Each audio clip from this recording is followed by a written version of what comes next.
สั่งสมไปเรื่อยๆคนสั่งสมตะน้อยก็พ้นตะน้อยคือกันนั่นสั่งสมบาทเท่าก็พ้นบาทเท่านี่สั่งสมตะน้อยเห็นบ่นี่เปรียบเทียบคือพระอันเรวตะน้องพระสารีบุตรนางสาลีพระมณีแม่พระสารีบุตรมีลูกทั้งเบิด7 คนเป็นอรหันต์เบิดบ่ได้แพ้ลูกเด้บัดสุปวาสาทั้งหลายหลานก็เป็นอีก2เด้บัดนี้เหลืออยู่ผู้เดียวว่าที่เป็นลูกนางอันสาลีญาติลูกไปบวชญาติลูกไปบวชก็ไปหาครูแต่งงานให้ไว้แต่น้อยๆพุ่น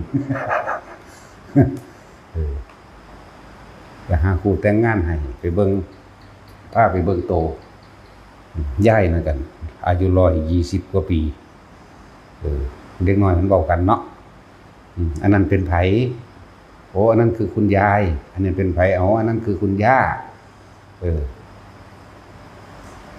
มีแต่พูด120 กว่าปีอยู่เด้ความสำนึกในใจของเพิ่นปึ๊บโอ้ยเฮาก็สิแก้แบบนี้แหละ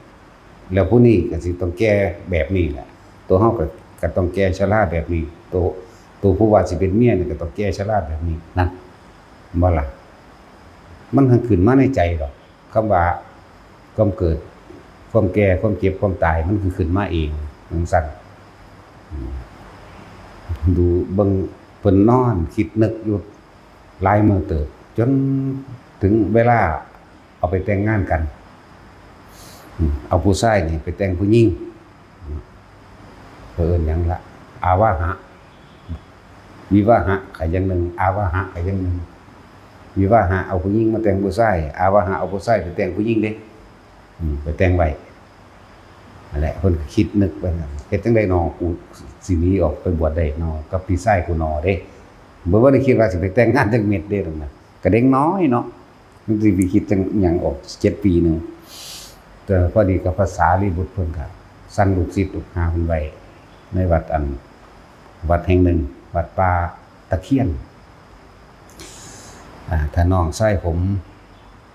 กลับมานี่ให้พวกท่านทั้งหลายรีบบวชให้เลย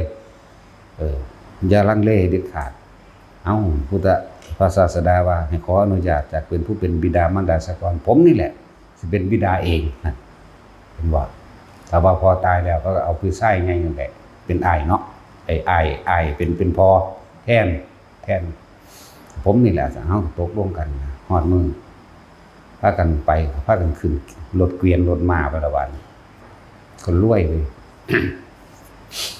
แหละที่แรกเราทำท่าปวดท้องทายทำท่าเป็นทาย แล่นเข้าป่าก็เดียวกับฝ่าวขึ้นมาอยู่ดอกครั้งที่1ครั้งที่2ครั้งที่3ไปเลยเขาก็ตายใจที่ครั้งที่5 6 7เข้าไปแล้วเนาะเขาเริ่มตายใจทีทำท่ากลุ่มทองออกมาครั้งที่6พวกตายใจแล้วครั้งที่7ก็ปล่อยเลยบัดนี้โอ้เอาอีกแล้วเป็นอีกแล้วนะเขาก็เสยเขาบ่แนมทางเด้ได้จังหวะแล้วพวกนั้นนอนเลยเว้ยหม่ำมันตัวนี้แล่นกุ้นๆเลยแล้วเข้าไปวัดป่าตะเคียนนั่นแหละต้องฮอดครับผมเป็นน้องของพระสารีบุตรนะพอดีทั้งนั้นก็ฝ่าวโกนหัวให้รีบบวชให้เลยเด้บวชให้เรียบร้อยแล้วขอลาอุปชาผมจะไปอยู่ในสถานที่แห่งหนึ่งไปเลยไปบอกไงเลยหนีไปแบบบ่บอกที่อยู่พร้อมเด้บ่บอกที่อยู่พร้อมนั่นแหละไปบำเพ็ญเพียรอยู่หั่นถึง3 เดือนคือพรรษาเดียวเพิ่นก็บรรลุพระอรหันต์เลยป่าแห่งนั้นก็เป็นป่าที่ทุรกันดารอยู่เด้ป่าไม้ตะเคียนคือกันทุรกันดารส่วนภาษาลีบุตรกล่าวถึงภาษาลีบุตรพ่อต้องฮู้ว่าน้องชายบวชเนาะเพิ่นจะไปสอนเราได้สั่นพุทธเจ้าห้ามไว้หยุดอย่าไปถึงเวลาอันควรว่าสิไปเองดอกครั้งที่2ก็หยุดอย่าไป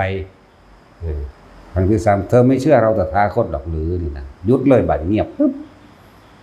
จนพุ่นละออกพรรษาไปแล้วจักหน่อยสารีบุตรเราจะไปเยี่ยม เรวตะน้องชายของเธอปึ้งโดนแล้ว ของคนอยากไปอยู่แล้วทั้งสั้นแหละ บอกว่าสร้างสมไปเถิดคนสร้างสมตัวน้อยพ้นทุกข์ตัวน้อยสร้างสมบาดเทากับบาดเทาคือกันแหละ เห็นว่าคำว่าอุปะซึ่งที่อุบัติขึ้นถือว่าอุปนิสัยพวกเจ้าเริ่มตั้งต้นตอนใดเริ่มตั้งต้นตอนเทาส่วนว่ากับบรรลุบาดเทาเห็นว่า เริ่มตั้งต้นตอนกลางคน40 ปี50 ปีกันก็ได้ระหว่าง40 ปี50 ปีเด้แรงสั่นข่าวประมาณเอาหรอกว่าจากที่แน่หรือว่าแน่แต่ว่าเรียบเรียงไตรปิฎกเข้ามาใส่กันโดยเอามาอันนั้นแหละเบิ่งแล้วมันคือแม่นของเพิ่นละมั้งนะคือพระอัญญาโกณฑัญญะปรารถนาในความจะบรรลุเป็นสงฆ์สาวกองค์แรกของพระพุทธเจ้าองค์ใดองค์หนึ่ง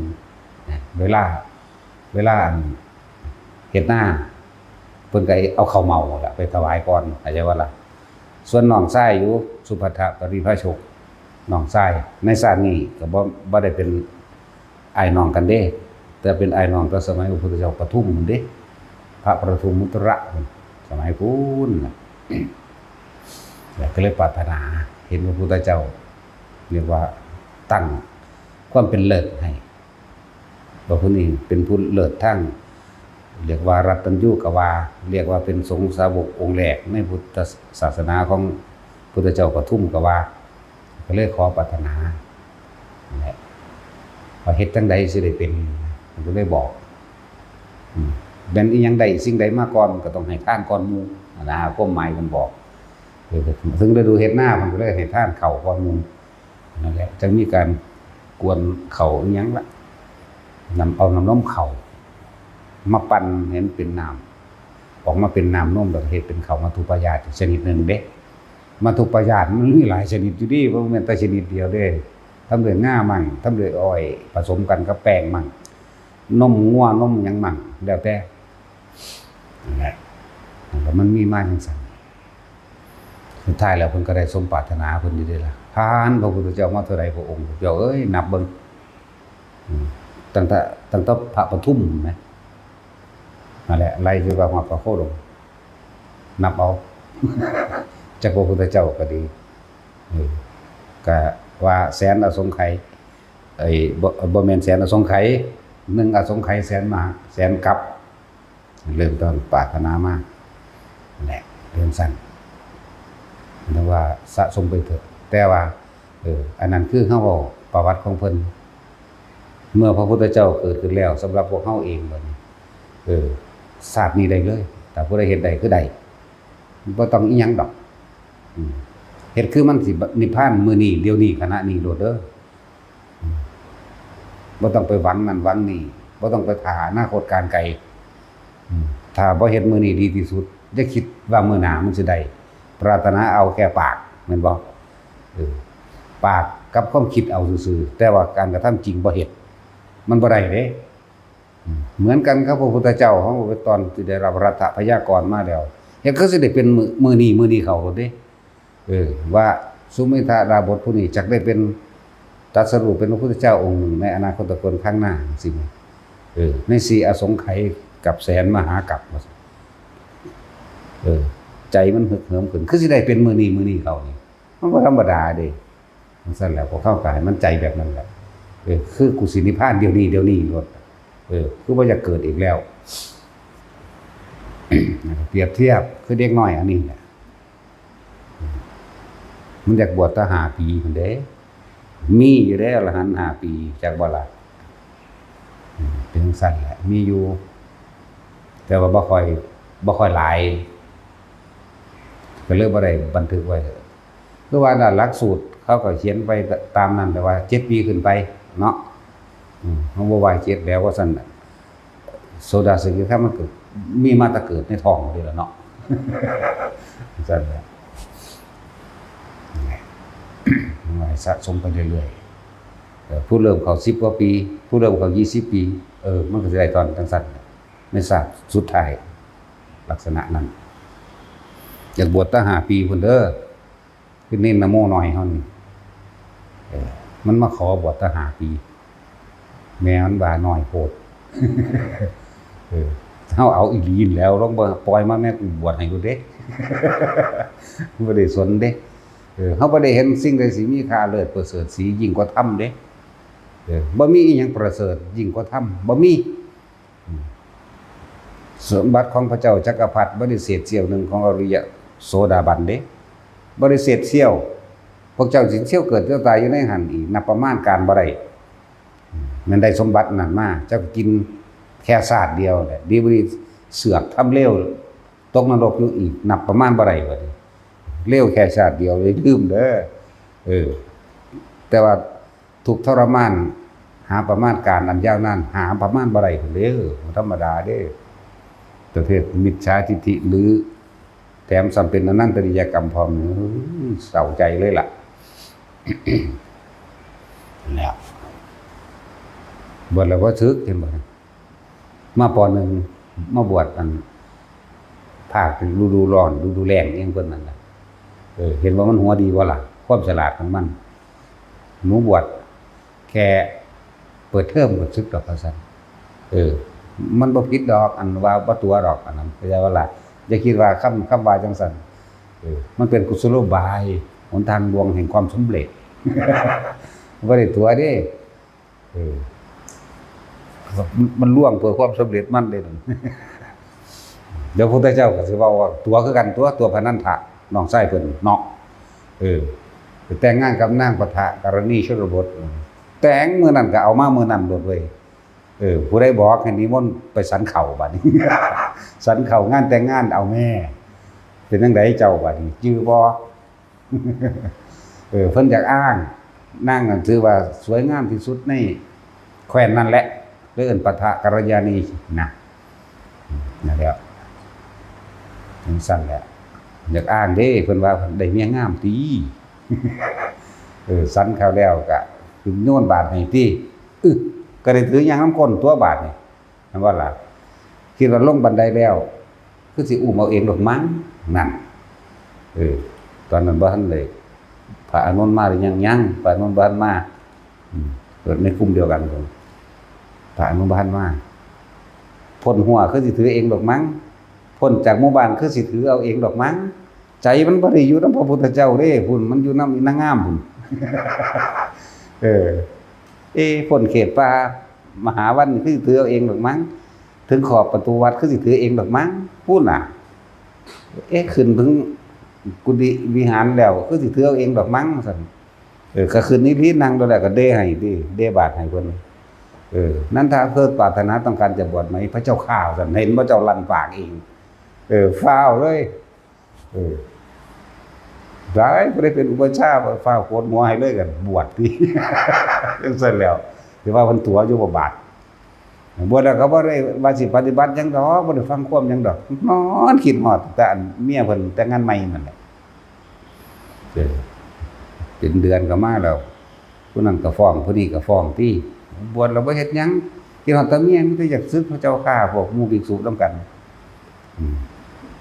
มื้อนึงความอยากศึกแก่เต็มที่แล้วสิทะลุแล้วเรียกว่าทะลุ คือสิดุดันแล้วคือกูบ่ฟังความแล้วมันบอกว่าธรรมดาเด้กำลังแห่งราคะ เห็นว่าสร้างตกมันสร้างตกมันฟังความอยู่บ่จังซั่นตัวคนก็ติดสัตว์เป็นคือกันตัว ติดสัตว์ตกมันสร้างเนาะมันบ่ได้ย่านฮอดตะขอเด้จังซั่นแล้วเมื่อเจ้าขอทรัพย์เพียงใดมันก็บ่ได้เก็บได้ปวดงานได้พุ่นมันถือกินอันนั้นเหรอ จังซั่นตัวมื้อนั้นเต็มที่แล้วแต่ว่าพระพุทธเจ้าใส่อิทธาภิสังขารจับแขนจูงได้กับผ่านตรงหน้าตรงหนึ่งซะก่อนเด้ตรงหน้าตรงนั้นไฟใหม่เนาะไฟใหม่ปลาไปมันมีลิงอีสีดักดานอยู่ตัวนึง นั่งคุยโม้แดกแดงพุ่นลื่นอยู่อยู่ต่อไม้ดอกต่อกะต่อดำๆแล้วก็ไฟก็ลวกมันเนาะลวกน้ำหูน้ำหน้าก็มีขมิ้วกระหมวดหางกับถึกไฟใหม่กุนๆกินไปเพิ่นก็เลี้ยวเบิ่งเด้เพิ่นก็เลี้ยวเบิ่งลิงนั่นแหละแต่บ่ท่านได้คิดหยังเด้ท่านได้คิดหยังหมายถึงพานันทาก็บ่ทันได้คิดหยังมึง ไปบนที่ไปสระอโนดาตจะก็ล่ะไปสวรรค์จาตุมได้นั่นไปสระอโนดาตพอดีนางฟ้ากำลังเล่นน้ำหยอกกันอีกแอกอยู่อุ้ยมีแต่อีงามๆบัดนี้เปลี่ยนความคิดใหม่บ่ได้คิดพอถึงแล้วอันเมียเพิ่นปะทะกัลยาณีของหยังเพิ่นบ่คิดถึงแล้วพุ่นไปตาดูนออกใส่พวกผู้สาวอาบน้ำหา6คนมันเป็นตาดูนได้มันงามอีหลีเด้เนาะแต่จุ้ยเจ้าฝาเมียรู้แล้วแต่ว่าสิเอาคนอีกเนาะเจ้าเลี้ยวมาเบิ่งแม่สากอสุภะเต็มที่เจ้าจะเห็นเมียเจ้านี่เปื่อยผุพองเป็นน้ำหนองทันทีเลยมันงามอีหลีเด้พวกเจ้าบ่เคยเห็นซื่อๆดอกเอ้ยมีแต่อีสีผิวสีชมพูเบิดทางบนมันชมพูเข้มเด้อ่อนใสเด้ข่อยบายมาแล้วเด้ข่อยก็ตอนข่อยสิเว้าได้บ่หูยข่อยบายมาแว้งแล้วเด้นิ่มเดี๋ยวสิเว้าความรู้สึกตอนนั้นให้ฟังใยแมงมุมบางๆนี่บ่ใยแมงมุมบางๆแล้วมันสิมีหมอกติดบางๆเวลามันถึกหน้าเฮานั่นแหละนิ่มแบบนั้นแหละหรือผู้ใดเคยผ่านใยแมงมุมบางเวลามันมีหมอกจับบ่แม่นจับหลายเด้เวลามันถึงผิวเขาก็นุ่มแบบนั้นเด้ทั้งสั้นแหละผ้าก็เหมือนกันผ้าทิพย์มันน่ะคือดีเหมือนกันแบบนั้นแล้ว จังหวะตอนเพิ่นก็ฮู้ว่าปางนั้นท่านลืมแล้วแหละระหว่างนางฟ้านี่ที่เห็นอยู่ในนี่กับนางปะทะกัลยาณีของเธออันใดงามกว่ากันโอ้ยนางปะทะกัลยาณีดูดังว่าลิงอีสีดักดานนั่งอยู่กลางตรงจุดไฟใหม่แล้วพระเจ้าข้าเลยอยากได้บ่อุ้ยอยากได้แล้วพระเจ้าข้าเอาเบิดกันอันดีตถาคตสิเอาให้ดอกแต่ว่าให้เฮ็ดแบบนี้ซะก่อนเด้นั่นแล้วก็จังพากันลงมาก็ลงมาทางเก่านั่นแหละลงมาก็ไปเห็นลิงอีสีดักดานมันเอามือสีตาแดงลึงขึ้นมาผมบ่ได้คิดถึงอันเมียได้บัดนี้คิดถึงนางฟ้าเลย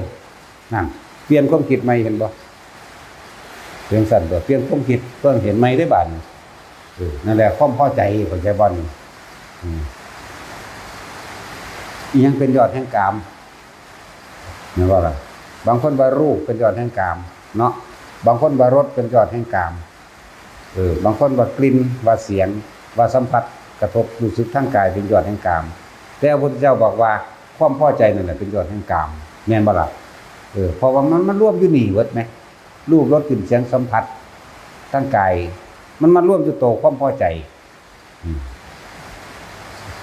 เฮาพอใจว่าที่สุดว่าเฮามักผู้หญิงผู้นี้ว่างามเฮาแหละเฮาพอใจแหละบางคนก็ว่าบางคนเขาก็บ่พอใจนำเฮาแม่นบ่กลิ่นก็เหมือนกันเปรียบเทียบในเนื้อแยะเดียวกันนั่นแหละรูปรสรสชาติต่างๆในการสัมผัสกันนั่นแหละบางคนเขาก็บ่มักแบบนี้อินี่ตุเละโหดจักว่าล่ะ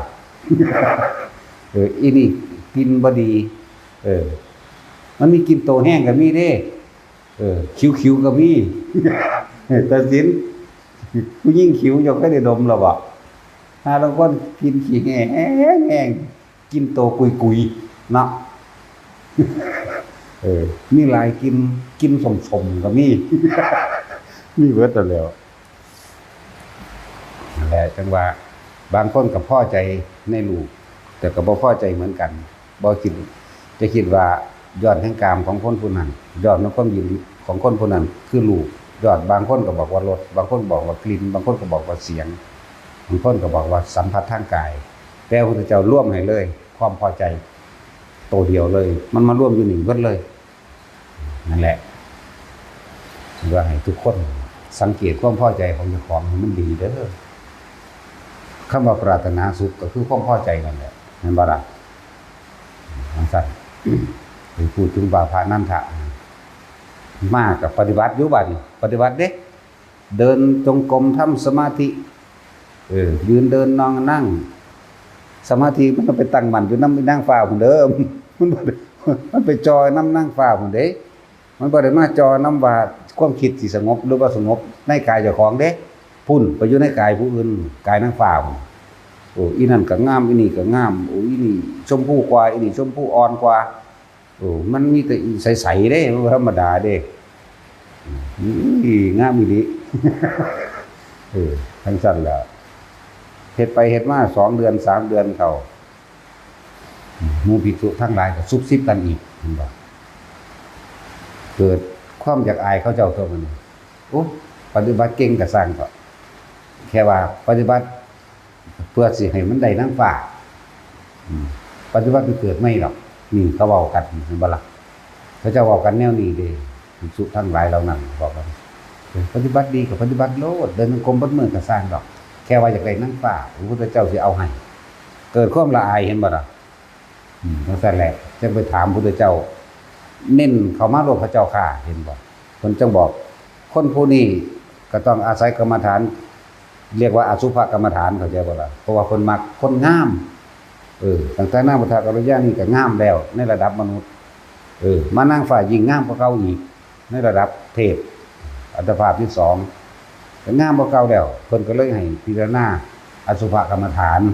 เพิ่นก็บอกเกษาผมลงมาคนนะครับแล้วตาปัจจุบันมังสังเนื้อ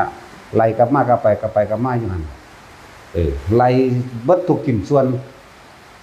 เพิ่นแยกธาตุแยกน้ำแยกดินแยกออกเป็นธาตุต่างๆประกอบขึ้นแยกลงประกอบขึ้นแยกลงที่สั่นเด้จังซั่นแหละจนที่สุดแล้วความคลายกำหนัดต่างๆคลายออกเองได้บัดนี้เมื่อบรรลุแล้วพระพุทธเจ้าก็ฮู้ข้านง้อมๆไปหาพระพุทธเจ้านั้นถ้าเธอมาท่วงบ่เธอมาท่วงสัญญาจากตถาคตบ่พระเจ้าข้าสิมาปลดเปลื้องคำสัญญาจากพระตถาคตนะปลดเปลื้องคือว่าบ่เอาแล้วขอให้พระศาสดาขึ้นค่ำคือผู้ขานี่บ่เอาแล้วนางฟ้าเป็นหยังคือบ่เอาฮู้แล้วเห็นบ่ล่ะขึ้นสวาราคะขึ้นสวากามขึ้นสวาราคะต่างๆทั้งหลายเหล่านี้แหละอันเป็นยอดแห่งความทุกข์นั่นความปรารถนาสุขความปรารถนาต่างๆนี่นั่นคือความยินดีพอใจรู้แล้วคือบรรลุก็เพิ่นเลยมีแต่ว่าเพิ่นก็เป็นผู้เลิศทั้งให้โอวาทภิกษุณีเด้เป็นผู้เลิศเดี๋ยวว่าเลิศก็โมถ้าพาผู้อื่นไปเทศเขาบ่ฟังปานใดถ้าพานั้นพาไปนี่คืออยากเอาถ้าพานั้นพระนั่นแหละแสดงว่าพวกนั้นก็มีหยังกันกับพานั้นพระมาก่อนซั่นแหละกับพระอานนท์ก็ฟังระดับนึงด้วยความเคารพระดับนึงแต่พวกนี้ฟังโดยจิตกำหนัดเด้จังซั่นมันคนละอย่างกันพานั้นพระจึงเป็นผู้เลิศทั้งนี้ทั้งให้โอวาทภิกษุณีจังซั่นเราเดินพานั้นพระเดี๋ยวตายแล้วก็จังซั่นตัวกระดูกก็เป็นพระธาตุไปแบบนั้นนั่นแหละบ่ได้อยากกระดูกเป็นพระธาตุในขณะที่เฮาทรงฌานที่2พิจารณาอสุภกรรมฐานนำเข้าใจว่าล่ะสมถะว่างจากความคิดอย่างอื่นบัดนี้เอาคำว่าวิตกนี่มาถึงคำนึงถึงก็ว่าล่ะคำนึงถึงหรือคิดถึงไตร่ตรองหรือไตร่ควรหรือโยนิโสมนสิการได้ทั้งนั้นบัดนั้นก็เกษาผมลงมาคนนะครับเล็บตาฟันตะโจนังมังสังเนื้อนะหารูเอ็นอธิกระดูกอธิมินชังยี่ใดกระดูกว่าการมาไม่ยังมันใจยังนางแต่พิโรว่าการมือไล่ไปในกระดานเที่ยวไล่ไปมันสิเกิดภาพขึ้นในตาเฮาในสัญญาเฮาเองดอกเกษาผมมันก็เป็นผมโดดลงมาคนนะครับเล็บตาฟันตะโจนังเว้าไปเด้ก็เป็นเดี๋ยวนี้เด้เป็นไปพร้อมกันเด้มันเป็นก่อนเฮาสิเว้าออกซะด้วยซ้ำเด้จิตมันไวกว่าปากอีกเด้เนี่ยเป็นปุ๊บไปถึงจังคอยแยกได้บัดไล่รายละเอียดต้องไปเนี่ยกระดูกนี่มีประมาณเท่าไหร่มันก็เป็นของมันขึ้นมาเองดอกกระดูก300ท่อนเอ็นใหญ่900เอ็นน้อย9,000กระดูก300ท่อนกระดูกหูมีกระดูกหูมีกระดูกมีหูมี2กระดูกจมูกมีตอนนี้กระดูกหัวใจมีตอนนี้ไล่ไปได้มันสิแยกออกของมันดอกบัดแล้วก็แยกเป็นธาตุดินแยกเป็นธาตุน้ำแยกเป็นธาตุไฟแยกเป็นธาตุลมประกอบกันเข้าแค่สิ่งเหล่านี้นี่บ่สังขารเนี่ยเหลือเครื่องประกอบโดยภายนอกแต่ก็มาเครื่องประกอบโดยภายในนะก็ไปนั่นแหละแยกออกดอกตัวนี้กระดูกก้นกบมีเท่านี้กระดูกสันหลังมีเท่านี้กระดูกข้อมีเท่านี้มันคือไรเองดอกกระดูกข้าง เยื่อในกระดูกมีเท่าไหร่เอาพวกเรียนหมอมาฮะเฮ้ยกูจะเรียนหยังกูคือยังงูอยู่บ่บอกหรอกมันจะไปจำเถียงกันตั้งแต่เจ้าของจำบ่ได้ออกตัวทำทาว่าเป็นอาจารย์เนาะบ่บอกหรอกว่าสั่นตั้งแต่เจ้าของก็บ่ได้เยื่อในกระดูกเส้นเลือดมีเท่าไหร่เส้นเอ็นมีเท่าไหร่มันสิเป็นของมันไปเรื่อยๆดอกนะนั่นแหละผมมีเท่าใดขนมีเท่าใดนะเล็บมีเท่าใดเล็บเท้ามีเท่าไหร่เล็บมีเท่าไหร่แขวมีเท่าไหร่มันจะไล่เองใส่วิจคตพร้อมเด้มันไล่ไปเบิดเด้ใส่วิจคตผู้หญิงมีจักรโขดผู้ชายมีจักรโขดหัวกะโหลกผู้หญิงมีหยังเป็นสัญลักษณ์หัวกะโหลกผู้ชายมีหยังเป็นสัญลักษณ์ลองเบิ่งเด้อถ้าสมมุติว่าเอาหัวกะโหลกว่าเนี่ยเนาะเฮาสิมีข้อสังเกตหม่องใดมันคือกันแม่นว่าล่ะถามฮอดผู้ไวเพิ่นฮอดบ่ฮู้จักนั่นเนาะผู้ไวฮู้จักอยู่บ่หัวกะโหลกผู้หญิงผู้ชายบ่จักยิ้มอย่างเดียวกูได้ก็ยิ้มหนาวบ่ก็ยิ้มร้อนบ่ก็ยิ้มจังซั่นแหละมันมีข้อสังเกตในหัวกะโหลกผู้หญิงผู้ชายจังซั่นแหละเท้าอยู่ในอสุภกรรมฐานพวกนี้อยากเป็นประธานความใสมันจะเกิดขึ้นเองแบบแต่ว่าทรงชาติที่1ที่2แบบส่วนมาก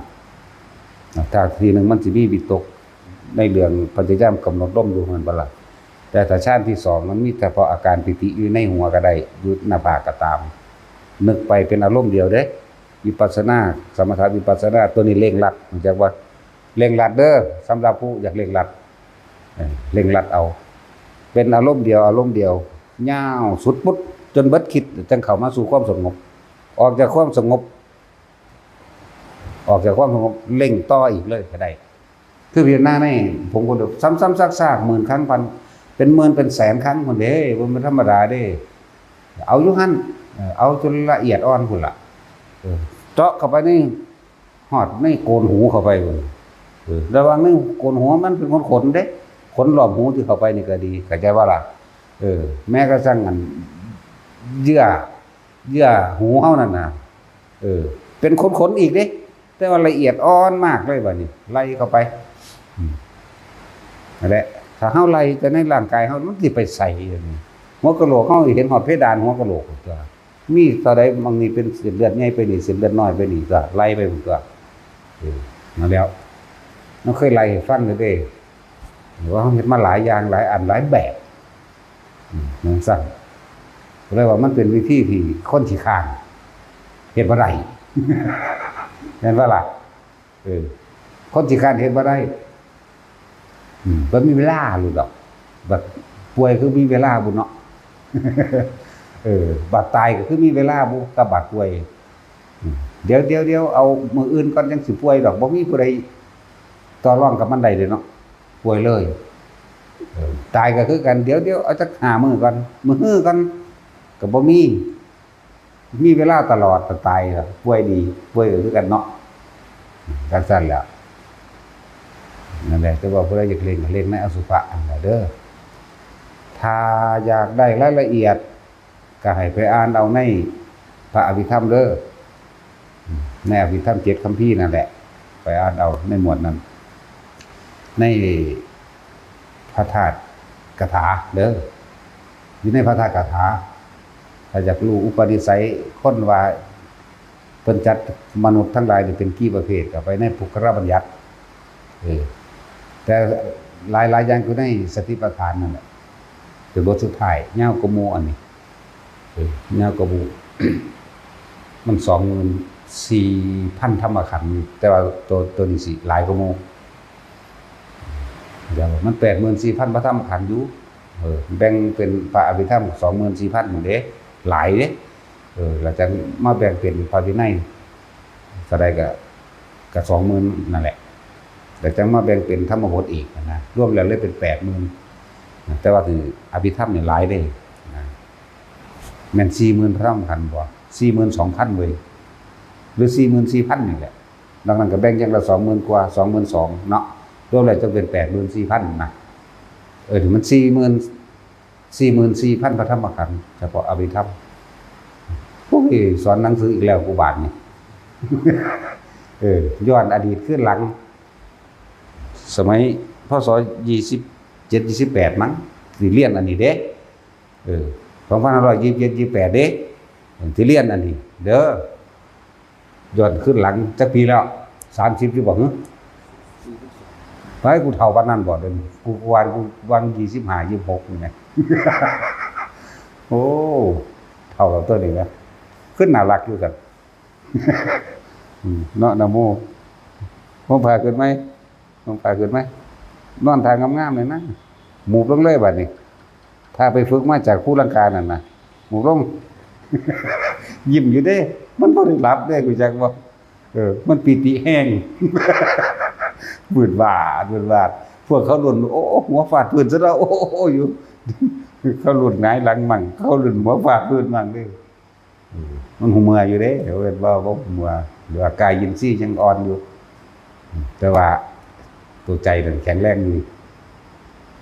สำเร็จตัวนึงสิอยู่บ่เด็กน้อยซะเลยฟ้าเมื่อใส่ก็ใส่โปะอีหลีนี่เด้บ่ได้เฮ็ดค่อยๆเด้บิดหูก็บิดเอาจนลั่นพวกผู้ชายเคยลั่นหูอยู่บ่แต่สิมันเคยเห็นหูลั่นอยู่บ่ดึงจังซี่ก็ลั่นพวดแล้วเด้ล่ะดึงลงย้อนลงนั่น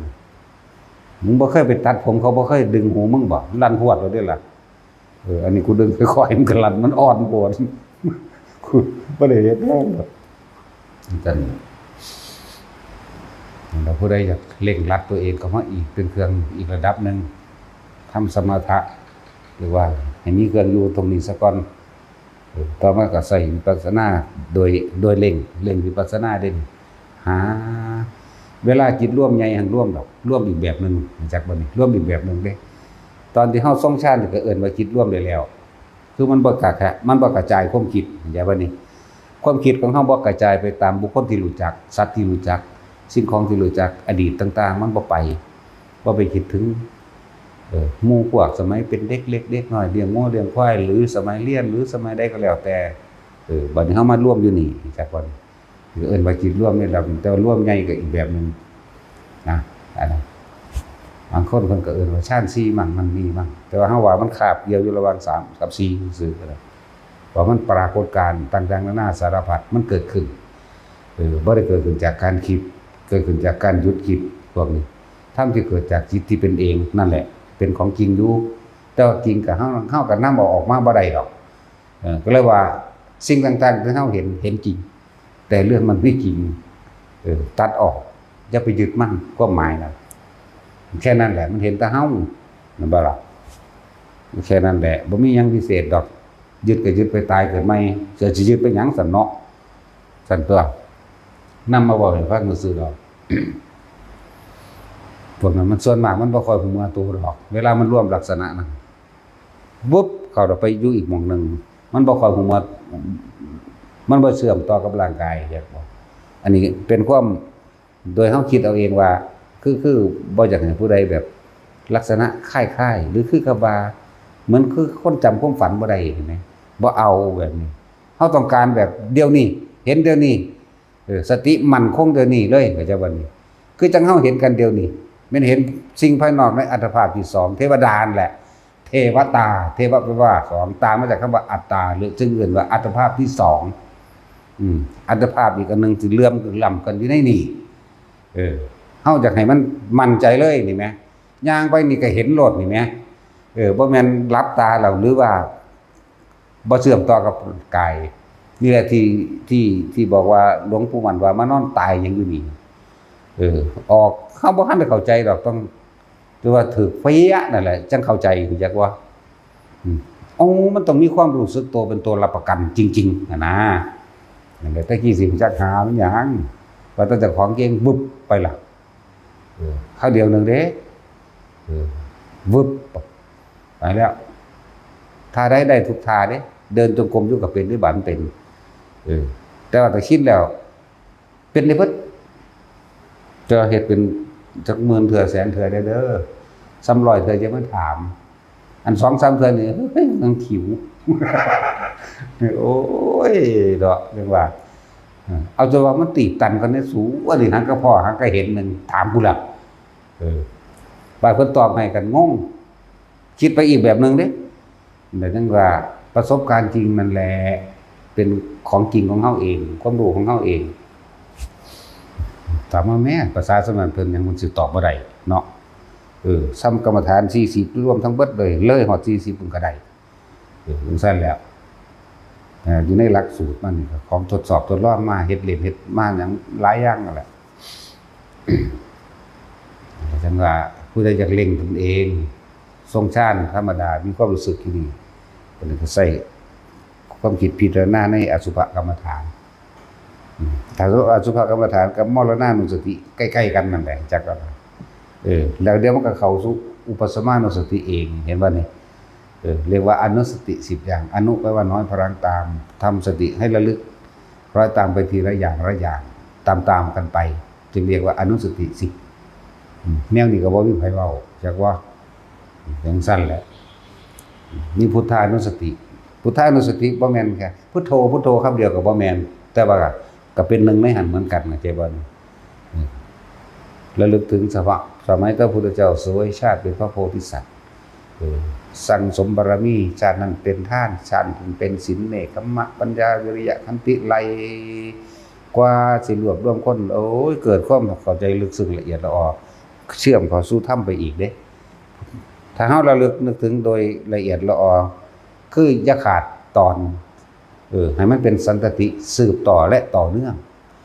พุทธานุสติที่เชื่อมต่อโดยธรรมานุสติเลยเด้พุทธาธรรมาสังฆานุสติที่เชื่อมต่อไปว่า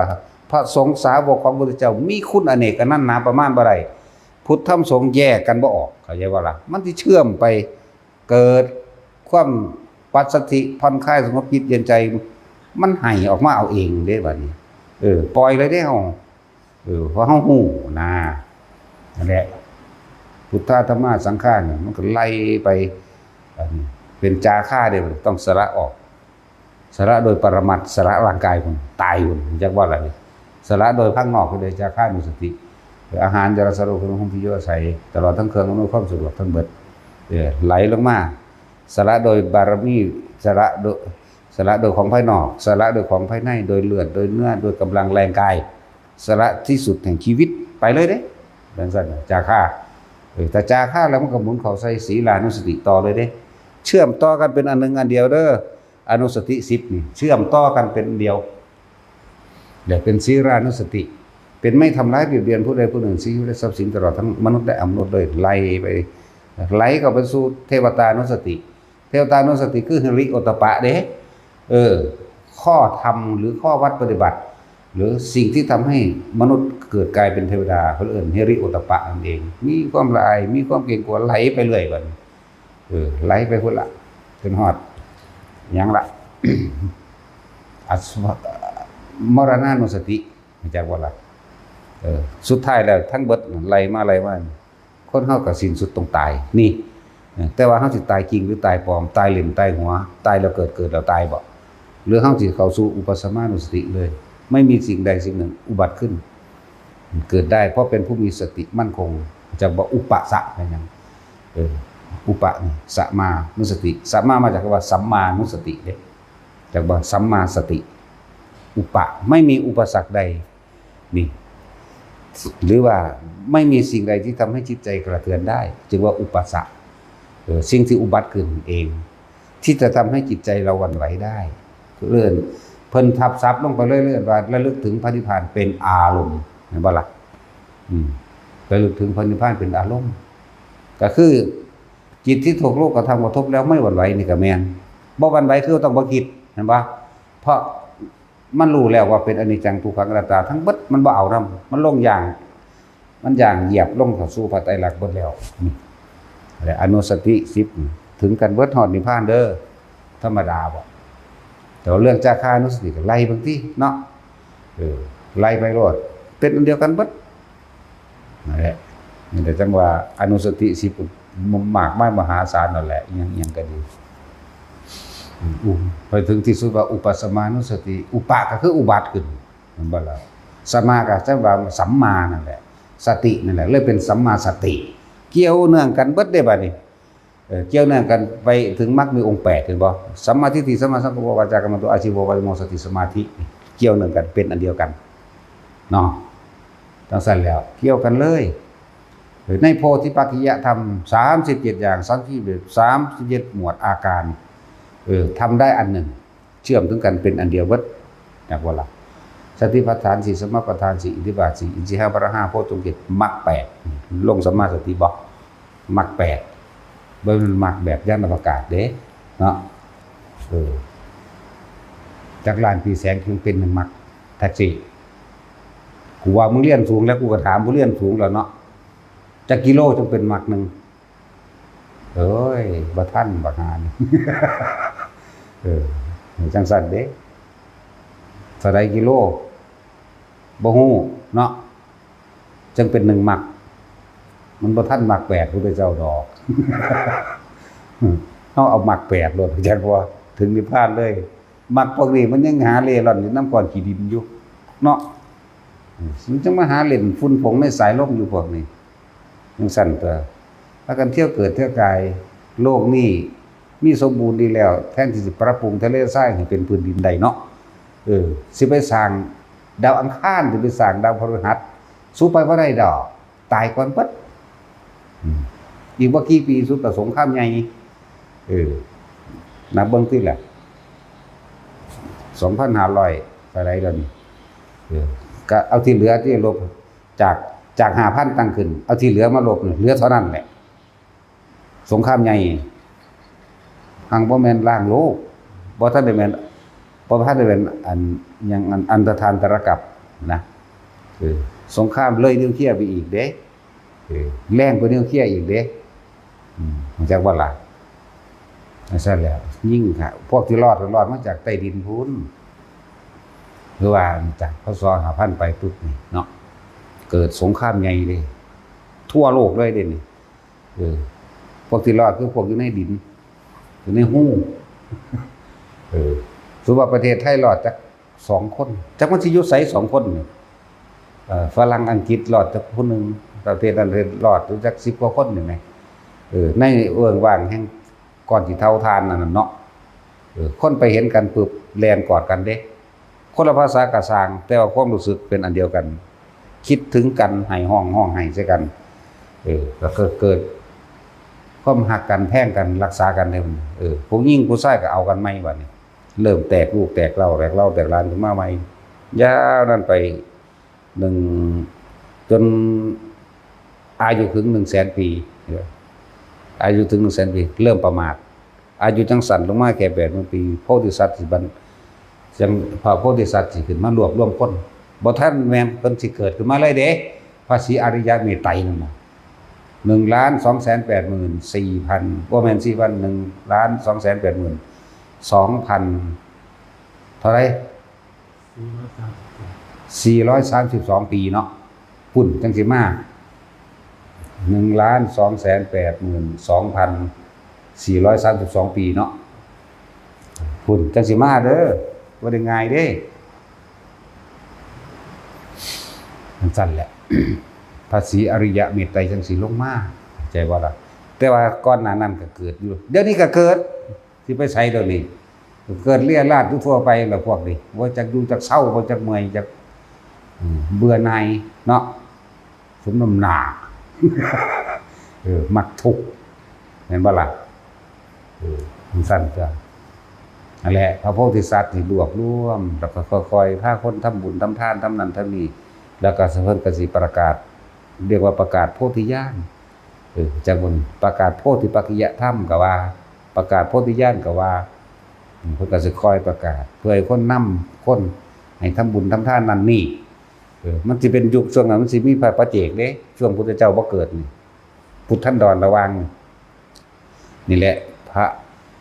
ระโพธิสัตว์บ่แม่นแต่ผู้เดียวเด้มาหลายเติบบ่ได้มาแต่ผู้เดียวนำเอาของไผของมันที่เคยเฮ็ดบาปเฮ็ดบุญมานำกันนั่นแหละนำเอาของไผมันกุมไผกุมมันแล้วก็ไปส่งต่อสมมุติว่าพระศรีอริยเมตไตรเกิดแล้วก็ไปส่งต่อภาษีผู้ใดเฮ็ดได้ก็เฮ็ดไปผู้ใดบ่ได้ก็ค้างไว้แล้วแต่อันนั้นเป็นอาจินไตยทางบ่ไตดอกซ้ำนี่ อย่างสั้นแหละทางที่ดีเฮาเอามือนี้ให้ดีที่สุดจากว่าล่ะสิไปหวังหยังกับคนบ่ทันเกิดเนาะมันว่าเขาเจ้าอีกแล้ว เพราะว่านิพพานมันบ่ได้ไปอยู่กับคนที่ตายไปแล้วเด้พระพุทธเจ้าเฮาก็ตายแล้วร่างกายตายเนาะพระสาวกก็ตายแล้วหลายๆองค์นั่นแหละอาสิติมหาสาวกหรืออาสิตินี13องค์ผู้ยิ่งหน่อยจังซั่นแล้วที่เด่นเลิศน้อยบัดนี้มาคนนิพพานก็บ่แม่นว่าสิอยู่นำผู้บ่ทันได้เกิดคือพระสิริยเมตไตรนั่นบ่ล่ะจังซั่นแล้วเฮาเฮ็ดมื้อนี้ให้ดีที่สุดเฮ็ดคือสินิพพานเดี๋ยวนี้ปัจจุบันนี้ขณะนี้ผู้อยากเร่งรัดตัวเองก็เอาอสุภกรรมฐานเข้าไปเร่งรัดนำอสุภกรรมฐานกับปรณานุสติตีคู่กันเข้าสู่อุปสมานุสติเองใช่บ่ล่ะทรงฌานเป็นแล้วผู้ใดก็ทรงฌานเป็นแล้วเฮ็ดเป็นแล้วบวกเข้าไปวิปัสสนาเพิ่มอันนี้เพิ่มนั่นแหละเรื่องสั่นเพิ่มตัวเองเข้ามาตัวอันนี้อยากผู้ใดปรารถนาให้ได้เร็วขึ้นเรียกว่าจงพิจารณาในสุภกรรมฐานเถิดถึงว่าดูก่อนอานนท์ผู้ใดอยากย่างลงไปในสู่อสุภกรรมฐานนั่นแหละมันก็บอกว่าอยู่ในคริมานันทสูตรบอกอีกสูตรหนึ่งคือทำอันเป็นใหญ่กว่าธรรมทั้งปวงจึงเรียกว่าธรรมมิกราชถ้าทำอันเป็นใหญ่กว่าธรรมทั้งปวงใช่ไหมล่ะธรรมราชาหรือธรรมมิกราชนั่นแหละต่อเต็มๆมันคือธรรมมิกราชาคริมานันทสูตรนั่นเองฟังเอาที่สั้นแล้วเขาบ่ได้ฟังแล้วเขาอ่านเอาตะโดดแล้วจนพิมพ์เป็นหนังสือมาแต่สมัยพศอะไรแล้วหนังสือก็ไม่มีใครอ่านให้ดอก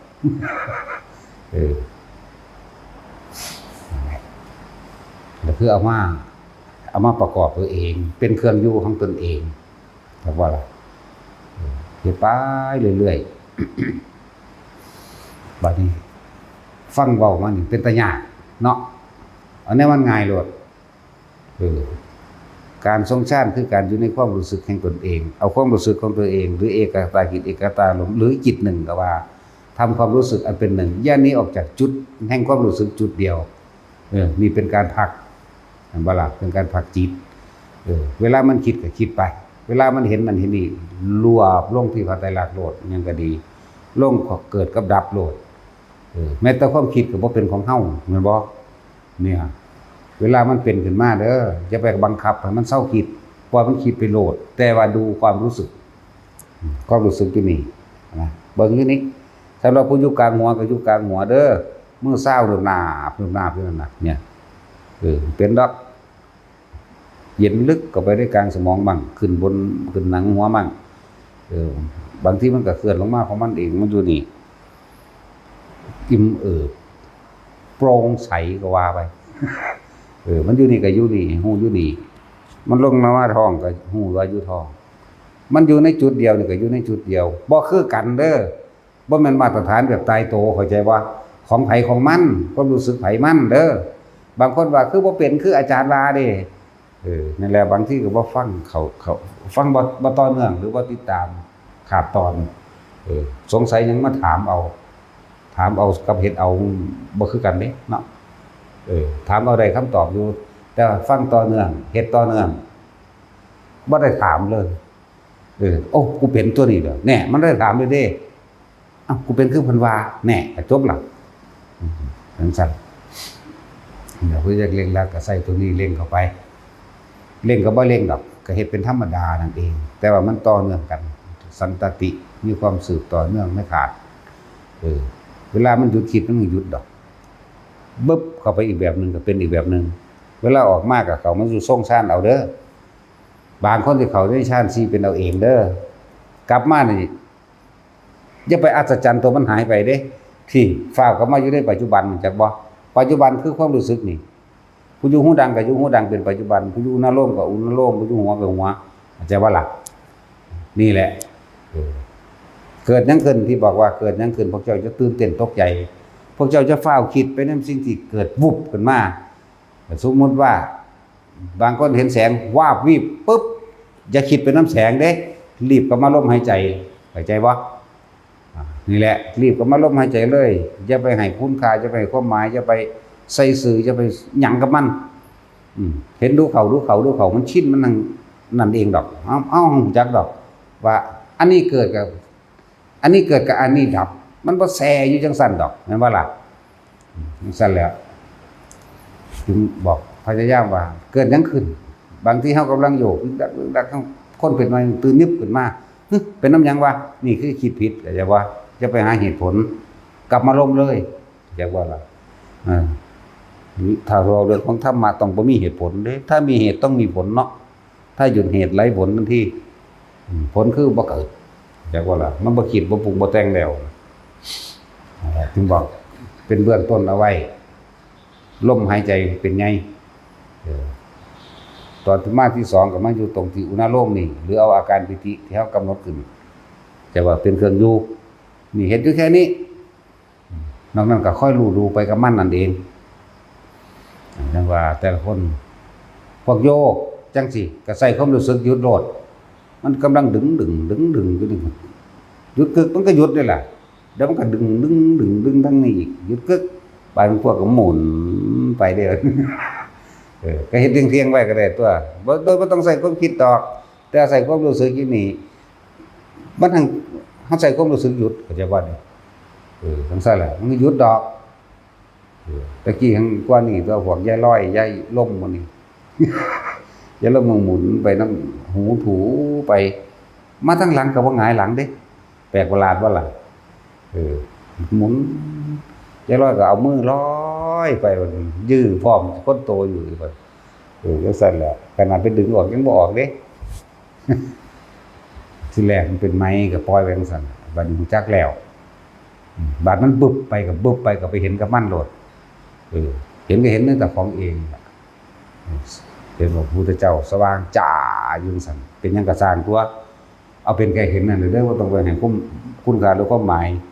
จริงก็จริงเจ้าของจะไปยืนยันกับไผเด้เพราะว่าเฮาไปดึงมาจังซี่บ่ได้บ่แม่นก้อนหินแม่นว่าล่ะบ่แม่นวัตถุพอสิไปดึงมาผู้ใดเบิ่งนำได้จังซั่นแหละจังว่าเฮามีหน้าที่รู้ดูได้ยินได้กลิ่นที่มันเป็นเองเด้บ่แม่นกำหนดให้เป็นเข้าใจว่าล่ะมันสิเป็นเอาเองเบิดกลิ่นที่บ่เคยได้ยินได้กินจักเทื่อแปลกประหลาดจังซี่หอมหยังก็สร้างหัวมันหน้าแล้วก็เลยตั้งแต่เหม็นหยังก็สร้างหัวมันคือกันจังบ่ล่ะนั่นแหละแสงสว่างบูบๆวาบๆหรือว่าแม่นสว่างแต่ว่าเป็นแสงอันใดอันหนึ่งคือลูกไฟจังซี่ก็เป็นหรือเป็นเรื่องเล่าเป็นภาพเป็นเมืองเป็นหยังก็ว่าไปดูกับมันเฉยๆแต่ที่สำคัญขอให้ทุกคนมีความรู้สึกตัวในตัวเองนี่เฮาอยากให้มั่นใจตัวนี้คือเฮาบ่ต้องฝันนะพวกบ่รับรู้ทางร่างกายแล้วบึบไปอีกก็จริงอย่างนึงแต่มันขับข่ายขับค่าพวกจังซั่นที่ก็จริงอยู่นั่นแหละแต่ว่าเฮาบ่นิยมมันบ่เฮาบ่นิยมต้องการให้เกิดความรู้สึกอยู่นี่พร้อมเห็นไปพร้อมทั้งที่ย่างไปนี่ก็เห็นไปนำโลด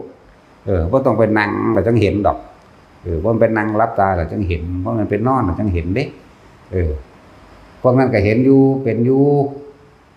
แต่ว่ามันบ่คือเฮาเป็นนี่แหมเข้าใจว่าล่ะมันสิบ่แน่นอนกว่าบ่วะเนาะแน่นอนกว่าเด้ย่างออกมาจากกุ๊กไม้ก็เห็นโดดใส่ความคิดเว้ากันเลยเข้าใจว่าล่ะจักจริงบ่จริงแล้วมันใส่เฮ้ยโลดแล้วเป็นสัตว์บางทีเขาก็นั่งสำราบตามทางมีเบิดนั่นแหละเป็นสัตว์เห็นหยังก็สร้างอย่าไปให้ค่าอีหยังก็มันเถอะพยายามรักษาตัวความรู้สึกของตัวเองให้มันมากที่สุดและเป็นวิธีที่รัดสั้นและก็ง่ายแล้วก็คือการละอรมหยสัญโยชน์5เลยทีเดียวเด้อลมหายใจนี่เองง่ายครับแล้วคือเอาถามก่อนตายคนกำหนดจิตยังไงโอ้โหจะมาถามถ้าสุบ่ฝึกไปแต่เดียวนี้เพราะสั่งขาคนแมงกะคักแล้วกูจะไปกำหนดเอาตัวเนาะแม่นบ่ล่ะฝึกไปแต่เดียวนี้มันจะไปกำหนดได้จังไดอันจังสัตว์ความเคยชินในการนึกชินในการคิดในความรู้สึกมันก็ไปแต่มันนั่นเลย หลายรอบท่านพระสิเว้าเรื่องการถาม แต่บ่ตอบหรอกถามปัญญาอ่อนโพดถามคนบ่ปฏิบัติคนบ่ปฏิบัติมาถามเอาผลสิคาดเว้าให้ฟังเนาะตายแล้วจะไปอยู่ไหนมันก็คิดถึงไผมันก็ไปอยู่หั่นแหละเนาะจังซั่นเลยเว้ยคิดฮอดงัวว่ะมันก็ไปอยู่นำงัวหั่นแหละซะก่อนแต่อารมณ์เด้สิพัดอีกที่นึงเด้อจิตมีที่ตั้งเมื่อตั้งแล้วก็นึกตึกตรองเมื่อนึกตึกตรองก็เกิดอารมณ์แล้วเป็นตัวพวกเนี่ยโกรธนรกโรคเปรตมั่วเมาในทรัพย์สมบัติอ้างลูกหลานกระชังเดรัจฉานจิตคิดอยากให้ทานตายจะตุ่มมันสั่นตัวจิตนึกถึงพุทธานุสติหรืออันใดอันหนึ่งหรือเสียงสวดมนต์ก็แล้วแต่ดาวดึงมาหรือคนที่มาสวดมนต์นึกถึงบทสวดมนต์วันนั้นตายสันสามอย่ามากแต่คนที่ทำเพื่อผู้อื่นส่วนมากก็คือดุสิตจากบ่ละจิตนี่เป็นจิตที่เรียกว่าทรงพรหมวิหารสี่พวกนี้ทำเพื่อผู้อื่นพวกนี้สิอันนี้บ่เป็นกลางๆไว้ดอกเด้อบ่แม่นสิไปกำหนดตายตัวดอกนั่นแหละท่านหาเป็น6ท่าน7หรือพรหมโลกก็ได้ทั้งนั้นไปเบิดนั่นแหละ เว้นแต่อนาคามีเขาบ่ไปพวกนั้นพวกประเภทนึงประเภทพิเศษจากว่าล่ะนั่นแหละบ่แม่นไปฟังพวกจักถือจักแดนเด้อนาคามีก็มาเกิดอีกก็ได้บ่แม่นเด้ออันนั้นเป็นบ้าจังซั่นมันบ่แม่นเด้อพระโพธิสัตว์บ่เกิดในอรูปภพแล้วก็บ่เกิดในอนาคามีจากว่าล่ะแล้วก็บ่บรรลุโสดาสกิทาคาอีหยังดอกแต่ว่าเวลาถ้าเขาจะเทศน์เรื่องนิพพานเขาจะยกจิตขึ้นสู่ดันใดจากว่าจังซั่นแหละซึ่งบ่แม่นซ้ำหมู่นี้สิมารับรู้อีหยังดอกว่าเนาะบ่ไปก็เพราะสำนั้นแหละมาตัดสินมีจังซั่นแหละพยายามรู้สึกตัวในหูดังที่ความโลดไปก็ดีบางคนก็อยู่ในหูดังบางคนก็อยู่นี่เน้นย้ำคนสิตายนี่มันสิกลับมาลมหายใจเป็นว่าสุดท้ายเด้อแต่ว่าตอนเฮาบ่ทันนั่นนี่เฮาสิมีเครื่องอยู่ของเฮาคืออุณโลมนี่หัวนี่บาดสิตายสุดท้ายมันสิเข้าลมหายใจเทศให้มันชินในลมหายใจเลยมันสิบ่คิดถึงไผจักว่าจังซั่นแหละก็พร้อมกันเลยกับลมหายใจนี่ห่วยบางคนอรหันต์เลยเด้ว่าอรหันต์กับอนาคามีเด้จักว่าล่ะนี่แหละจังว่าอานิสงส์ใหญ่อานิสงส์อย่างยิ่งของอานาปานสติเฮาเฮ็ดทำให้บ่อยทำให้มากนี่ได้อรหันต์ตอนที่มีชีวิตอยู่นั่นบ่แม่นได้ตอนตายบางคนได้ตอนตายพอดีบางคนบ่ได้ตอนตายก็บ่ได้อนาคามีบางคนก็สู่พรหมโลกสันนั้นเด้อาจจะได้โสดาสกิทาคาก็ได้จักว่าล่ะโอ้ยมันเยอะแยะมากมายเป็นอวบ่ตกต่ำก็แล้วกันหน้าผู้ใดทรงชาติเป็นข้างไปพรหมโลกก็ต่อพรหมโลกเลยเข้าใจว่านี่อาจจะไปพรหมกายิกาปริสจาปโรหิตามหาปมาไล่ไปที่เห็นบ่ซั่นขึ้นอภัสสราปโรหิตไล่กันไปอวิหาตปาสุทธสาสุการนิกาไล่เลยหอดิพันกึกแต่อรูปภพมันบ่ไปหรอกเพราะว่าหยังเฮาอาศัยพระปัญญาจากพระพุทธเจ้าให้ได้ยินได้ฟังธรรมพุทธเจ้าทรงชาติก็เป็นฟังธรรมก็ฟังจากว่านี่แหละสุตตมัญญปัญญานี่หรือทรงจำด้วยได้คล่องปากขึ้นใจด้วยตนเองจากว่าแม้นว่าเฮาสิแปลภาษาบ่ได้สำหรับผู้แปลบ่ได้ตายแล้วมันต้องแปลได้หรอกอย่าว่าล่ะมันแปลได้เด้โอ้ยมันหลายคนพ้นดอกกันพวกต่อข้างบนเลยนั่นน่ะแม่เฮาถามเอาเองบ่เด้ บ่มีในตำราเด้เนาะแต่ก็มีอยู่คนนึงบ่ว่าผู้นั้นผู้นี้เด้คนที่จากสวรรค์ชั้นต่ำขึ้นชั้นสูงมีไหมมีแล้วก็สูงยิ่งขึ้นไปจนถึงพระนิพพานมีไหมมีแต่บ่ล่ะมันสั้นแล้วนั่นแหละจังว่าพวกโลกิยะชั้นทั้งหลายผู้ไม่อาศัยธรรมะผู้บ่ได้ฟังผู้ไม่ได้สดับคำแห่งพระศาสดาจังว่านี่ส่วนมากตายแล้วก็ต้องกลับมาเกิดใหม่เนาะตายจากภพโลกนี่นะพวกเดรัจฉานโลกิยะชั้นเริ่มมาแยกฟังเป็นโลกิยะชั้นนั่นน่ะส่วนมากลงนรกบ้างเปรตบ้างเดรัจฉานบ้างเด้เกิดเป็นมนุษย์ยากที่สุดได้ขนาดว่าพมเกิดน้อยนักน้อยหนามีอยู่บ่แม่นว่าบ่มีแต่น้อยบาดพวกอันโลกุตระฌานเด้ อย่างต่ำไปพรหมปริสัชชาแม่นบ่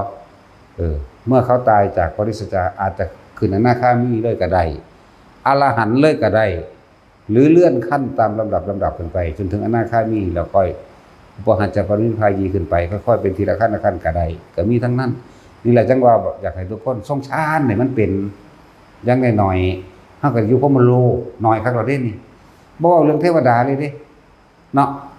บ่เว้าเลยเรื่องเทวดานี่เว้าเรื่องพรหมเลยก็เทวดาอันเดียวกันนั่นแหละแต่อยู่ขึ้นกับการยกจิตจากวันนี้จังซั่นแหละเอาสมาทานโอ้เก่งเลย